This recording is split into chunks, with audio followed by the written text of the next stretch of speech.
They could hire 3 entry-level engineers for what we pay you, he said with a smug grin during my exit interview. It's just business, nothing personal. My name is Daniel Ward, 55 years old, and I'd been the lead systems architect at Crestwood Realty for 18 years. I'd constructed their entire technological framework from the ground up, designed every upgrade, and ensured operations ran so seamlessly that the higher-ups forgot how much the company relied on me, until they decided my salary was too high. Sitting across from me was Nathan Pierce, the new chief technology officer who'd been with Crestwood for barely 6 months. At 42, Nathan sported sleek designer frames and a Wharton MBA. Hired to streamline operations, his strategy apparently involved axing the most seasoned employees first. "The severance is fair," said Karen from HR, pushing a folder toward me. 2 months' pay plus your unused vacation days." I nodded, accepted the folder, and said, "Thank you." Nathan looked almost let down. "That's it. No questions?" he asked. Perhaps he'd hoped I'd protest or threaten a lawsuit, giving him a story to spin for the board about my defiance. "What do you want me to say?" I replied. "Most people have something to say in your situation," he said, eyeing me. I shrugged. "It's clear enough." Nathan glanced at Karen, who seemed equally puzzled by my composure. They didn't realize I wasn't composed. I was simply finished. "There's a distinction. We'd value your assistance with the handover," Nathan pressed on. "The new team could use some insight into the system's design, maybe a short-term consulting gig." "I'll consider it," I said, fully aware I wouldn't. We exchanged handshakes. I emptied my desk without a fuss. 18 years of my career fit into one cardboard box. I gave a nod to a few coworkers as I left. They averted their eyes, likely fearing they'd be next. As I reached my pickup in the parking garage, my phone pinged. A message from Chris, the database manager I'd brought on board 12 years ago. "This is garbage, Dan. The team's in chaos." I didn't reply. At home, I sat on my porch overlooking Lake Erie, sipping whiskey as the sunset turned the water amber. My wife, Laura, rested a hand on my shoulder. "What's next?" she asked. I shrugged. "Something will come along." What Nathan didn't know, because he never bothered to ask, was that I hadn't just built Crestwood systems. I'd written much of the code myself, with scant documentation, because the company always balked at funding a proper documentation team. I alone understood the intricate fail-safes, the embedded security protocols, the complex network design, and I had no intention of explaining it now. I joined Crestwood Realty when it was still called Lakeside Holdings, a modest property firm managing 5 apartment buildings with a staff of 15. Their IT setup, 3 PCs, a fax machine, and a sluggish dial-up connection. The founder, George Lakeside, recruited me from a consulting job in Buffalo. "We're growing," he'd said. "We need someone to build us something robust." Over 18 years, I transformed that bare-bones system into a comprehensive property management platform, handling everything from lease applications and tenant screenings to automated maintenance tickets and rent payments across 58 properties in 3 states. I'd crafted it step by step, adapting and enhancing as the company expanded. When George retired 6 years ago, his daughter, Emily, sold Lakeside to a private equity group that rebranded it Crestwood Realty. They retained me, impressed by my work, but the tide began to shift. New leadership, new goals, short-term profits trumped long-term reliability. The warning signs crept in slowly. First, they shot down my pitch for a documentation team. "Too costly," they said. "We'll address it next fiscal year." That year never arrived. Then came the consultants, young, jargon-spouting MBAs obsessed with revolutionizing property management through cloud platforms. They'd sit through my briefings on our system's architecture with vacant stares, then suggest generic software that wouldn't mesh with our bespoke setup. I kept explaining why their ideas wouldn't work, pointing to the custom code that made our system unique. Eventually, they stopped including me in strategy sessions. Laura saw it coming before I did. "They're phasing you out," she said over dinner one evening. "You need to plan ahead." I dismissed her. "They can't function without me. No one else knows how it all connects." "That might be the issue," she countered. 6 months ago, they brought in Nathan as CTO. Fresh from a fintech firm, he preached standardization and legacy system overhaul. He hired 3 junior engineers straight out of university, having them trail me, peppering me with questions about the system. I answered, but I knew they weren't catching the nuances. How could they? It took me years to construct those systems, to master the interconnections, to build fail-safes that kept everything humming during crises. Last week, Nathan popped by my office. "Quick meeting tomorrow," he said offhandedly. Just a routine check-in. I should have known. The first call came 2 weeks after I was let go. I was tweaking my resume in my home office when my phone rang. Nathan Pierce. I let it go to voicemail. Daniel, it's Nathan. We're hitting snags with the tenant interface. The new team's struggling to decipher your code structure. Can you call back? Just a brief consult. I deleted the message and returned to my resume. 3 more calls came that day, each voicemail growing more urgent. By nightfall, Chris texted, "System's been offline all day. Maintenance requests are stuck. Nathan's panicking." The next morning, Karen from HR called. "Daniel, I hope you're well. We'd like to discuss a consulting role, temporary to address some system glitches. The pay would be substantial." I picked up. "How substantial?" $350 an hour, minimum 4-hour blocks. "I'll let you know," I said, then hung up. I sat at my dining table, gazing at the lake. Laura set a mug of coffee beside me. "What's on your mind?" "They're learning my value the hard way." Over the next 3 days, the calls multiplied. Nathan, Karen, even Emily Lakeside, now a board member. The tenant interface was down. The maintenance system was spitting out errors. Rent payments weren't processing, impacting thousands of tenants. I ignored them all. On the 4th day, an email arrived from Horizon Properties, a regional rival to Crestwood. They managed fewer properties but were growing fast. The message came from their tech director, Michael Horizon himself. "Daniel, I heard about your departure from Crestwood. We've always respected your work. Could we discuss potential roles with us? We're aiming to revamp our property management systems." I responded and scheduled a meeting for the next day. That evening, as Laura and I prepped dinner, the doorbell rang. Nathan Pierce stood on my doorstep, his glasses slightly crooked, his tailored suit rumpled. "Daniel, sorry for showing up unannounced. We're in a crisis. The whole system's crashed. The team can't figure out what's wrong." "That sounds rough," I said, leaning against the doorframe. "It is. We need you. The board's approved a hefty consulting rate, $600 an hour. Whatever you need." I thought of the cardboard box in my garage, holding 18 years of my life. I thought of just business, nothing personal. I thought of the documentation team they'd never funded. "I'm sorry about your troubles," I said softly, "but I've got an interview tomorrow. Something will come up like I figured."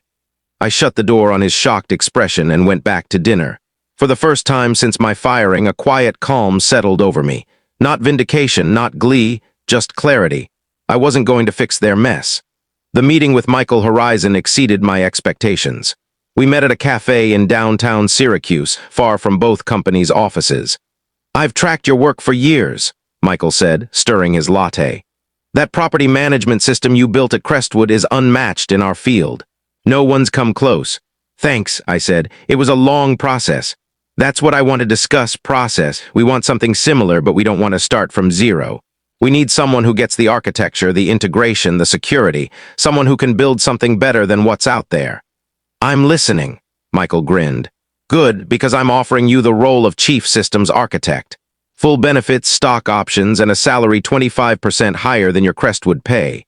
It was an excellent offer, almost too good. "Why me?" I asked.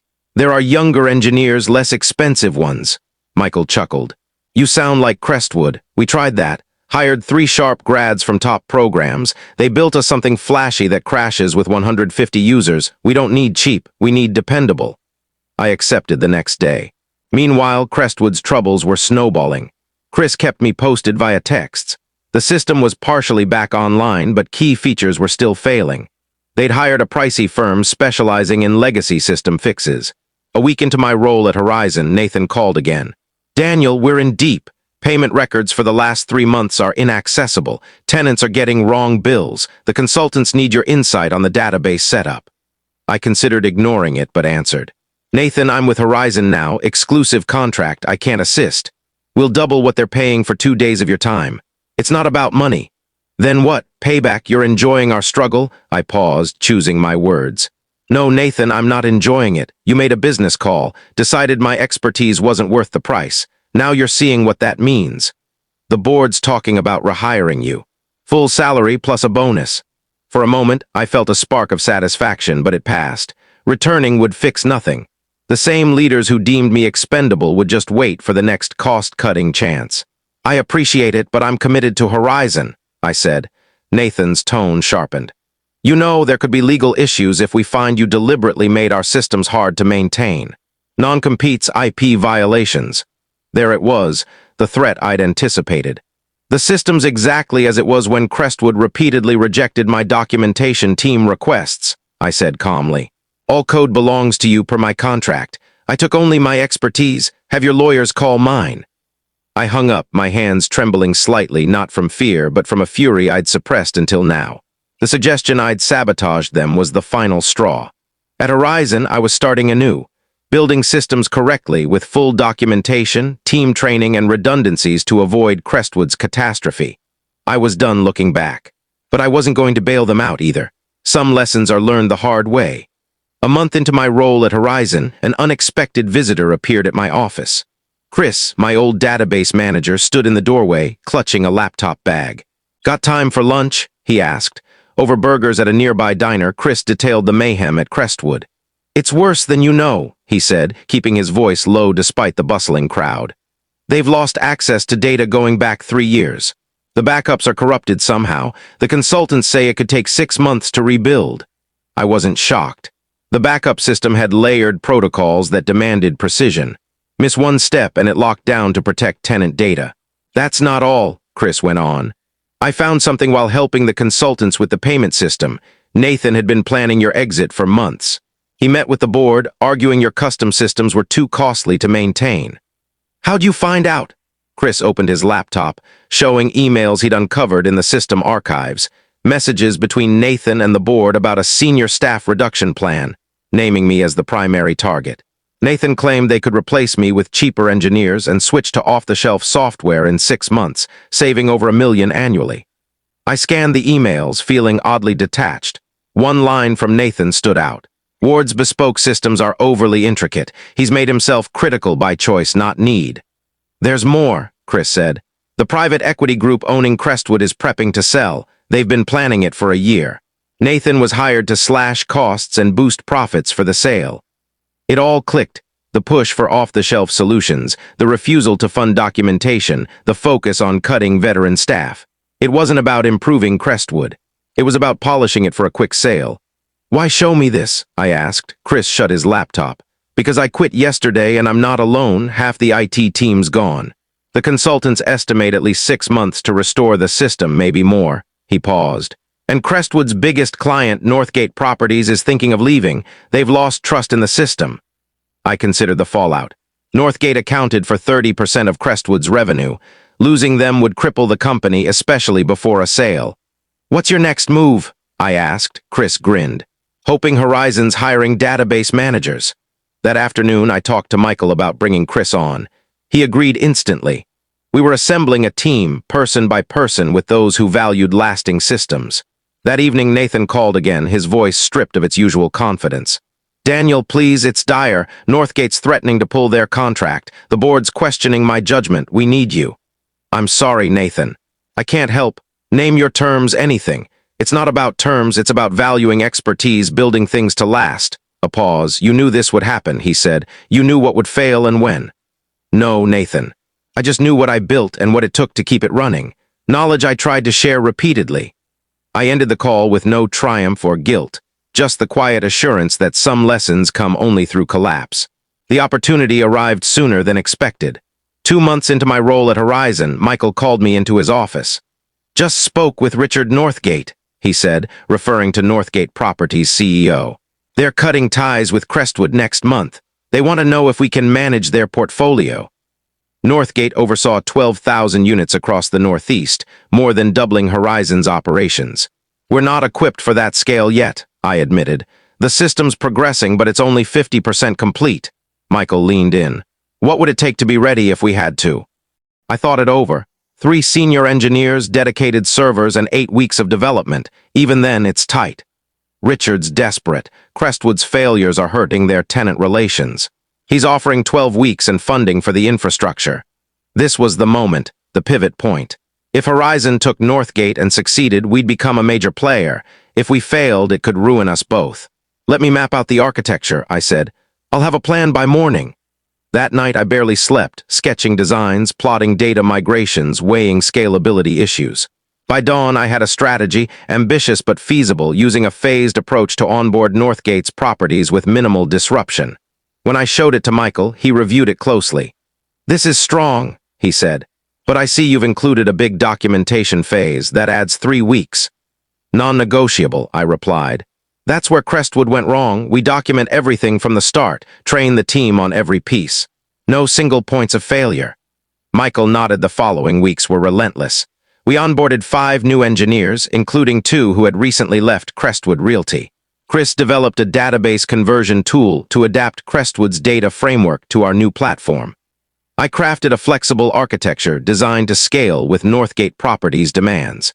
Halfway through our 12-week timeline, an email arrived from Emily Lakeside, the former owner's daughter and a current Crestwood board member. Daniel, I deeply regret how your time with us ended. The board was misinformed about the consequences of your departure. Nathan has been replaced as CTO. We're struggling to stabilize, and Northgate's exit will hit us hard. If you're ever open to returning, we'd welcome you back. I didn't reply. 10 weeks in, we were ready for a phased launch. Northgate's smallest region, 2,500 units in upstate New York, would transition first. If it went smoothly, the rest would follow. The day before the rollout, Michael called me into his office, where a familiar figure waited. Richard Northgate, the CEO of Northgate Properties, stood to greet me. So you're the systems architect, he said, offering a handshake. Michael's spoken highly of you. All positive, I hope, I replied. Richard smiled. He says you've built a system that won't crash every time we expand. One that can grow with us. That's the goal. I hear you were with Crestwood before, he continued. I nodded, unsure of his angle. They're in rough shape. The private equity group wants to sell, but with Northgate leaving and their system still broken, buyers are scarce. He paused. Except for one. Who? I asked, though I had a hunch. Horizon Properties, Michael said. We're considering a bid at a steep discount from their valuation 6 months ago. I glanced between them, weighing the implications. If we move forward, Richard added, we'd need someone who knows both companies to oversee the integration, someone who can preserve what's useful from Crestwood's systems while shifting to your new framework. Are you asking if I'd take that on? I clarified. Michael nodded. Only if the deal happens and only if you're okay with it. I considered the irony. The systems I'd built, the teams I'd trained, the company that had cast me aside, all potentially falling under my leadership again. I'd be open to it, I said after a moment. But on one condition, we do it properly. Complete documentation, thorough training, no cutting corners. Deal, Michael said. We've seen what happens otherwise. As I returned to my office, I felt no thrill of revenge or vindication, just quiet confidence that quality work, done well, eventually proves itself. 6 months later, I stood in the lobby of what was once Crestwood Realty's headquarters. The sign now read, Horizon Integrated Realty. The acquisition had closed at a fraction of Crestwood's former value. Michael and I walked through the office, greeting former Crestwood staff staying on for the transition. Some avoided eye contact, uneasy. Others offered relieved smiles. A few who'd worked closely with me years ago gave knowing nods. Nathan was gone, as were most of the executives who'd signed off on my termination. Emily Lakeside remained as a consultant, aiding with legacy client transitions. In the server room, my old territory, I paused. Through the glass, I saw the hardware I'd chosen, the flickering lights of systems I'd engineered. Want to take a look inside? Michael asked. No need, I said. We'll be moving everything to the new platform soon. In the main meeting room, the remaining Crestwood staff gathered for the announcement. Michael introduced me as the Chief Integration Officer overseeing the technical merger. Many of you know Daniel, he said. He built the systems that powered this company for nearly 2 decades. Now he'll guide us in blending both companies' technologies into something stronger than either had alone. Looking out at the mix of familiar and new faces, I felt no urge to gloat or say, I warned you. What would be the point? Instead, I outlined the transition plan, the timeline, and the support available to all. I stressed that no one would be cut for the sake of savings. The irony wasn't lost on the room. A year after the acquisition, Horizon Integrated Realty had become the Northeast's largest property management firm. The migration was complete, with all properties running on my new, fully documented, well-staffed system, operating without a hitch. On a cool fall morning, I drove to the office for a final meeting with Michael. The leaves along Lake Erie glowed vibrant red and orange, a vivid backdrop for closing this chapter. The board greenlit your proposal, Michael said as I sat down. The technical training division launches next quarter. You'll have full control to design the curriculum and hire instructors. This had been my condition for staying post-integration, not a bigger title or salary, but a division to train future systems engineers and architects, teaching them not just coding, but how to build enduring systems. Thank you, I said. That means everything. No, thank you, Michael replied. What you've created here, beyond the tech, the culture of documentation, knowledge sharing, and prioritizing quality over quick fixes, is extraordinary. That afternoon, I cleared out my integration office, a deliberate shift to my new role. Unlike my abrupt exit from Crestwood, this was planned. As I packed, Emily Lakeside knocked. "Got a minute?" she asked. We strolled to the courtyard outside. "My father asked about you," she said. "He's retired in Arizona now, but still follows the company. He was glad you're back and away." "How's George doing?" I asked. "Good, golfing a lot." She paused. "He always said letting you go would be the company's biggest mistake." "He was right," I nodded, at a loss for words. "I learned something from this," Emily added. "Value isn't always obvious until it's gone." Driving home along the lakeshore, I reflected on value, on expertise, care, and building things right from the start. On systems meant to endure and the people behind them. I hadn't sought vengeance. I didn't need to. I'd simply moved forward, creating something better, something that would outlast fleeting decisions or short-sighted plans. Sometimes, the best way to answer being undervalued is to prove your worth elsewhere and let the results speak.